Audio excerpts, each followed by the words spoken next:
ಕಲ್ಕಿ ಭೂಮಿಗೆ ಬಂದಿದ್ದಾನೆ ಅಥವಾ ಇಲ್ಲವೇ?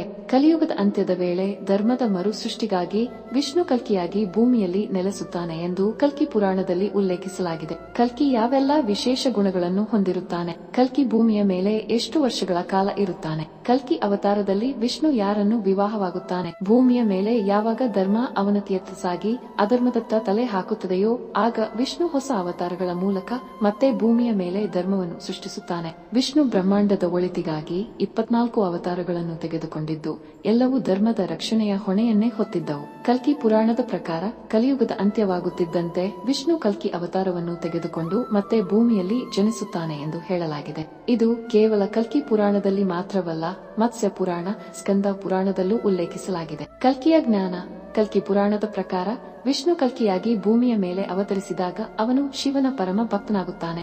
ವಿಲೋವೋದಕೇಶ್ವರ ಮಹಾದೇವನ ಸನ್ನಿಧಾನದಲ್ಲಿ ಅವನು ಶಿವನಿಗೆ ವಿಶೇಷವಾದ ಪೂಜೆಯನ್ನು ಮಾಡುತ್ತಿರುತ್ತಾನೆ. ಅವನು ಶಿವನಿಗಾಗಿ ತಪಸ್ಸನ್ನು ಮಾಡಿ ದೈವಿಕ ಶಕ್ತಿಯನ್ನು ಮತ್ತು ದುಷ್ಟರ ಸಂಹಾರಕ್ಕಾಗಿ ದೈವಿಕ ಶಕ್ತಿಯುಳ್ಳ ಖಡ್ಗವನ್ನು ಪಡೆದುಕೊಳ್ಳುತ್ತಾನೆ. ಕಲ್ಕಿಗೆ ಶಿವನು ದೇವದತ್ತ ಎನ್ನುವಂತಹ ಕುದುರೆಯನ್ನು ಕೂಡ ವರವಾಗಿ ನೀಡುತ್ತಾನೆ. ಕಲ್ಕಿ ಎಷ್ಟು ಜ್ಞಾನಿಯಾಗಿರುತ್ತಾನೆ ಎಂದರೆ ಅವನು ಎಲ್ಲಾ ರೀತಿಯ ವೇದ ಶಾಸ್ತ್ರಗಳನ್ನು ಬಲ್ಲವನಾಗಿದ್ದು ಕತ್ತಿವರಸೆ ಸೇರಿದಂತೆ ಬರೋಬ್ಬರಿ 64 ಯುದ್ಧ ಕಲೆಗಳನ್ನು ಹೊಂದಿದವನಾಗಿರುತ್ತಾನೆ.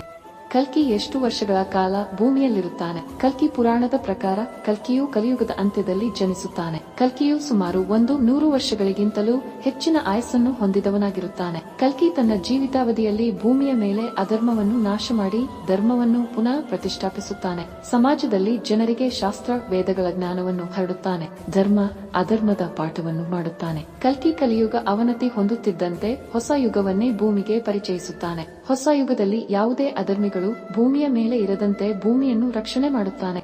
ಕಲ್ಕಿಯ ಪತ್ನಿ ಯಾರಾಗುತ್ತಾಳೆ? ಕಲ್ಕಿ ಪುರಾಣದ ಪ್ರಕಾರ ವಿಷ್ಣು ಕಲ್ಕಿ ಅವತಾರದಲ್ಲಿ ಭೂಮಿಗೆ ಬಂದಾಗ ಕಲ್ಕಿ ಭಗವಾನ್ ಸಿಂಗಲ ದ್ವೀಪದ ರಾಜ ಬೃಹದ್ರಥನ ಮಗಳು ಪದ್ಮಾಳನ್ನು ಮದುವೆಯಾಗುತ್ತಾನೆ. ಕಲ್ಕಿ ಹೇಗೆ ವಿಷ್ಣುವಿನ ಅವತಾರವಾಗಿರುತ್ತಾನೋ ಹಾಗೆ ಪದ್ಮಾಳು ಕೂಡ ಪದ್ಮಾ ಎನ್ನುವ ಲಕ್ಷ್ಮೀ ದೇವಿಯ ಅವತಾರವಾಗಿರುತ್ತಾಳೆ. ಕಲ್ಕಿಯಂತೆ ಪದ್ಮಾಳು ಕೂಡ ವೇದ ಶಾಸ್ತ್ರಗಳಲ್ಲಿ ಅಪಾರ ಜ್ಞಾನವನ್ನು ಹೊಂದಿದವಳಾಗಿರುತ್ತಾಳೆ. ಪತಿ ಕಲ್ಕಿಗೆ ಆಕೆ ಧರ್ಮವನ್ನು ಮರುಸ್ಥಾಪನೆ ಮಾಡಲು ಸಹಾಯ ಮಾಡುತ್ತಾಳೆ. ಕಲ್ಕಿಯ ಪದ್ಮಾ ತುಂಬಾನೇ ಸೌಂದರ್ಯವಂತಳಾಗಿರುತ್ತಾಳೆ. ಕಲ್ಕಿಯ ಜನನದಿಂದ ಭೂಮಿಯಲ್ಲಿ ಯಾವೆಲ್ಲ ಬದಲಾವಣೆಗಳಾಗುವುದು? ಕಲ್ಕಿ ಭೂಮಿಯಲ್ಲಿ ಜನಿಸುತ್ತಿದ್ದಂತೆ ಭೂಮಿಯ ಮೇಲೆ ಅಧರ್ಮಿ, ಅಲ್ಪಾಯುಷಿ, ಬಡವ, ಕಪಟ ಅಥವಾ ಮೋಸಗಾರ ಯಾರೂ ಇರುವುದಿಲ್ಲ.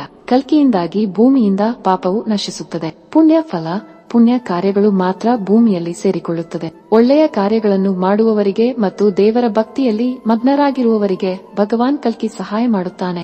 ನ್ಯಾಯಕ್ಕಾಗಿ ಕಾಯುತ್ತಿರುವ ಪ್ರಾಮಾಣಿಕ ಜನರು ಕಲ್ಕಿ ಅವತಾರದ ನಂತರ ಹೊಸ ಯುಗಕ್ಕೆ ಸಾಕ್ಷಿಯಾಗುತ್ತಾರೆ. ಕಲ್ಕಿ ನಾಮ ಜಪಿಸುವುದರಿಂದ ನಿಮಗೆ ಸಂಪತ್ತು, ಕೀರ್ತಿ, ಆಯಸ್ಸು, ಸಂತೋಷ ಮತ್ತು ಸಮೃದ್ಧಿ ದೊರೆಯುತ್ತದೆ ಎಂದು ಕಲ್ಕಿ ಪುರಾಣದಲ್ಲಿ ಉಲ್ಲೇಖಿಸಲಾಗಿದೆ. ಕಲ್ಕಿ ಪುರಾಣದಲ್ಲಿ ಉಲ್ಲೇಖಿಸಿರುವ ಪ್ರಕಾರ ಕಲಿಯುಗದಲ್ಲಿ ಅಂತ್ಯದಲ್ಲಿ ಹೊಸ ಯುಗವನ್ನು ಪ್ರಾರಂಭಿಸುವುದಕ್ಕಾಗಿ ವಿಷ್ಣು ಈ ಕಲ್ಕಿ ಎನ್ನುವ ಹೊಸ ಅವತಾರದಲ್ಲಿ ಭೂಮಿಗೆ ಬರುತ್ತಾನೆ. ಭೂಮಿಯ ಮೇಲೆ ಅಧರ್ಮವನ್ನು ನಾಶ ಮಾಡಿ ಧರ್ಮದ ಮರುಸೃಷ್ಟಿ ಮಾಡುತ್ತಾನೆ. ದಯವಿಟ್ಟು ವಿಡಿಯೋವನ್ನು ಲೈಕ್ ಮಾಡಿ, ಏಕೆಂದರೆ ಮುಂದಿನ ವಿಡಿಯೋವನ್ನು ಮಾಡಲು ನಮಗೆ ತುಂಬಾ ಅನುಕೂಲಕರವಾಗಿರುತ್ತದೆ. ನನ್ನ ಚಾನೆಲ್ ಚಂದಾದಾರರಾಗಿ ನಾವು ನಿಮಗಾಗಿ ಹೊಸ ಸಲಹೆಗಳನ್ನು ತರುತ್ತೇವೆ.